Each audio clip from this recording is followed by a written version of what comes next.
Alors, nous sommes sur le site de l'ONG Solidarité Internationale. Je suis avec Monsieur Francis Bruxelles. Monsieur Francis Bruxelles, bonjour. Bonjour. Alors, est-ce que vous pouvez nous parler de votre ONG? Alors oui, Solidarité Internationale existe depuis 35 ans aujourd'hui, intervient dans 18 pays à travers le monde, principalement sur les situations d'urgence, avec une spécialité sur l'eau, l'hygiène et l'assainissement, qui est le premier combat sur les populations d'urgence, soit suite à une catastrophe naturelle, soit suite à un conflit, malheureusement beaucoup plus de conflits aujourd'hui. Alors, j'ai vu que vous étiez en RDC, en Afrique, en République démocratique du Congo. Je voulais savoir quelles sont les actions que vous menez sur place. Alors, sur la République démocratique du Congo, on a plusieurs actions, puisque c'est un pays sur lequel on intervient depuis plusieurs années, avec effectivement presque 300 personnes sur le terrain. On est sur des terrains d'urgence sur lesquels on va d'abord amener de l'eau. Donc soit on traite l'eau, les points d'eau locaux en chloration, filtration, ça c'est vraiment le besoin d'urgence. On va amener des pompes pour pouvoir amener l'eau directement sur la population. Il y a aussi une sensibilisation très très forte bien sûr à l'hygiène, puisque les maladies hydriques sont une des premières causes en fait de mortalité. Alors là je vous donne un exemple, hein. On a une eau sur la République démocratique du Congo sur laquelle on a énormément de diarrhée. Et donc la diarrhée sur les populations d'enfants est une des premières causes de mortalité qu'on constate. Voilà. Donc on va amener évidemment une eau potable, mais on va aussi sensibiliser l'ensemble de la population pour laquelle on fournit de l'eau aux problématiques de l'hygiène. Alors soit par effectivement les internationaux qui sont là ou les relais locaux pour pouvoir sensibiliser les gens, mais on a également la capacité à distribuer des kits d'hygiène. Voilà, donc ça c'est quelque chose qu'on a fait dans beaucoup de pays. Le kit d'hygiène, c'est un kit qui comprend je dirais du savon, les choses nécessaires à l'hygiène de base, qui vont en particulier le lavage des mains. Il y a un gros programme aussi sur le lavage des mains, puisqu'il y a beaucoup de maladies aussi qui se transmettent via le contact par les mains.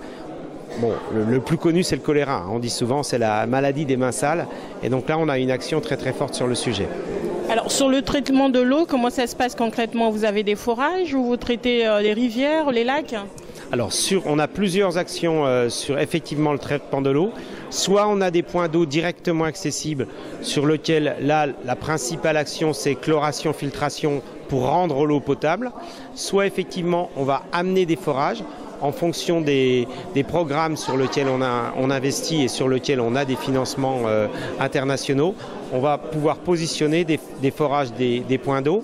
Et puis le deuxième niveau, c'est lorsqu'on a un programme un peu plus long sur un pays, on va passer, on va dire, d'une situation d'urgence, post-urgence, à une situation de développement, par exemple avec la réhabilitation de réseaux d'eau qui auraient été détruits par les conflits. Et donc là, c'est un programme véritablement de durabilité. Alors, vous nous avez parlé du choléra. Je voulais savoir, est-ce que vous faites de la prévention? Est-ce que vous travaillez avec une équipe médicale sur place? Alors, on ne fait pas de soins à Solidarité Internationale. On travaille assez régulièrement en collaboration avec d'autres ONG. Bon, Médecins sans frontières, Médecins du monde, hein, qui sont très connus. Eux vont travailler sur la partie santé. Par contre, effectivement, on a une action très très forte sur la partie hygiène et sur la partie prévention auprès des populations. Est-ce que vous faites des analyses permanentes de l'eau à chaque mois ou chaque trimestre pour voir que l'eau que vous traitez ne contient pas de contaminants Bien sûr. Dans une situation d'urgence, la chaîne de l'urgence, c'est on commence à envoyer des spécialistes sur place. Ils analysent le terrain en un temps extrêmement court, 2-3 jours. En particulier, ils analysent l'eau, si on parle de l'eau sur place, pour voir quels sont les moyens les plus appropriés pour pouvoir apporter de l'eau potable.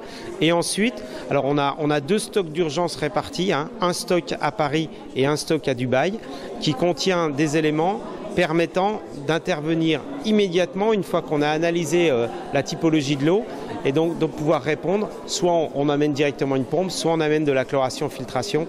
Voilà, et donc là on a des spécialistes du domaine qui sont à Paris et qui coordonnent les équipes sur le terrain. Dernière question, je voulais savoir, est-ce qu'il y a des Congolais de la RDC qui sont ici en France, qui vous donnent un coup de main dans votre action locale sur place?